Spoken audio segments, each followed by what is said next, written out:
So ഇന്ന് ഞാൻ വന്നിട്ടുള്ളത് ഒരു ന്യൂ സീരീസ് അനൗൺസ്മെന്റ് ആയിട്ടാണ് കേട്ടോ. അതായത് ഞാൻ ഭയങ്കര എക്സൈറ്റഡ് ആണ്. ഞാൻ ഇന്ന് ആദ്യമായിട്ട് ഒരു ബ്രാൻഡ് ന്യൂ സീരീസ്, അതും വെറും സീരീസ് അല്ല, എയർ ഫ്രൈ സീരീസ് സ്റ്റാർട്ട് ചെയ്യാൻ പോവുകയാണ്.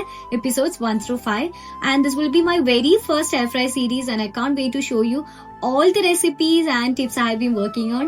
So let's see. Air fry സീരീസിലെ ഫസ്റ്റ് എപ്പിസോഡ് ആയ കാരണം കൊണ്ട് തന്നെ സംതിങ് ടോട്ടലി ഡിഫറെന്റ് ആയിട്ട് എന്തെങ്കിലും ചെയ്യണം എന്നായിരുന്നു കേട്ടോ ഞാൻ വിചാരിച്ചിരുന്നത്. അങ്ങനെയാണ് ഞാൻ മസിൽ ബേ കുക്കീസ് ട്രൈ ചെയ്യാന്ന് വിചാരിക്കുന്നത്. ഓണസ്റ്റ്ലി ഞാൻ കുറച്ച് കൺഫ്യൂസ്ഡ് ആണ്. I don't even know if they are actually going to look like a bear with muscles. So നമുക്ക് നമ്മുടെ ഡോ ഒന്ന് ഷേപ്പ് ചെയ്തെടുക്കാം. നമുക്ക് ഈ ഒരു 1 ബിഗ് ബോൾ ഹെഡിന് വേണ്ടിയിട്ട് മാറ്റി വെക്കാം.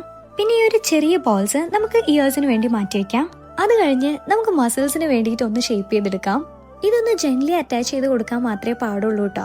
എന്നാലേ നമുക്കിതൊന്ന് ഫ്ലെക്സിബിൾ ആയിട്ട് തോന്നിക്കിട്ടുള്ളൂ. പിന്നെ ഫൈനൽ ലുക്ക് എങ്ങനെയാവും അറിയില്ല, പക്ഷെ ഇത് ഭയങ്കര ഫൺ പാർട്ടായിട്ടാണ് എനിക്ക് തോന്നിയത്. എനിക്ക് അറിയില്ല എന്തുകൊണ്ടാണ് എനിക്ക് ഇങ്ങനെ ഫീൽ ചെയ്യുന്നത് എന്നുള്ളത്. അതായത് എപ്പോഴും ക്രേസി ആയിട്ടുള്ള അല്ലെങ്കിൽ ഇതുപോലുള്ള വിയേർഡ് ആയിട്ടുള്ള റെസിപ്പീസ് ചെയ്യുമ്പോൾ it makes me so happy. Maybe അതിലൊരു ഹിഡൻ ഫൺ ഉണ്ടായോണ്ടായിരിക്കാം. അതും അല്ലെങ്കിൽ what is is even going to look like at the end എന്നുള്ള ഒരു എക്സൈറ്റ്മെന്റിലായിരിക്കാം അല്ലേ. ആക്ച്വലി എനിക്കിത് കാണുമ്പോൾ ഭയങ്കര ക്യൂട്ടായിട്ടാണ് കേട്ടോ തോന്നുന്നത്. അപ്പോൾ ഇതാണ് ഇതിന്റെ ഫൈനൽ ലുക്ക് ആയിട്ട് വരുന്നത്.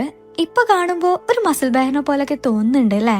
അപ്പോൾ ഓരോരു സുന്ദര കുട്ടപ്പന്മാരായിട്ട് എയർ ഫ്രയറിൽ ഞാനൊരു 180 ഡിഗ്രിയിൽ 10 minutes ഒന്ന് കുക്ക് ചെയ്തെടുത്തിട്ടുണ്ടായിരുന്നു. So see in episode 2.